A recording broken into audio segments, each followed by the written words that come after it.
So we want you to get a sense of this current. We want you to feel the eternal flow of it. We want you to feel the love of it. We want you to feel the consistency of it. And we want you to understand that no matter what you're doing, that stream never stops flowing, and it never stops calling you, and it never stops being ready and willing to yield to you anything that you allow yourself to float into the vicinity of.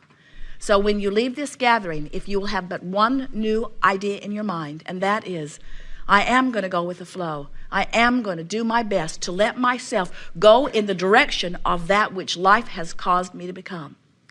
When Esther met Jerry, she could feel the call of Source. No one else in her life thought she should go. Everyone else said, there's this reason and this reason and this reason. And Esther said, all of you go away because you don't know what I am feeling. And even Esther did not understand that they had set forth intentions even before their birth. Even Esther did not understand that powerful call of Source. Esther did not realize that every day of her life, she had been living life and coming to the conclusions that would lead to this work. And she did not realize that every day of Jerry's life, he had been living life and coming to the conclusions of doing this work. And she did not know, nor did he, that downstream for both of them, there was a coming together of that work, and that when each of them, individually, not even knowing one another, began to follow their bliss, that the stream would lead them to one another and to that which their life had caused each of them to become. You see how it works? Once they came together and they started comparing histories of who knew who, they realized that if they had not met through the path that they met, that there were 20 or 30 other avenues through which they would have met.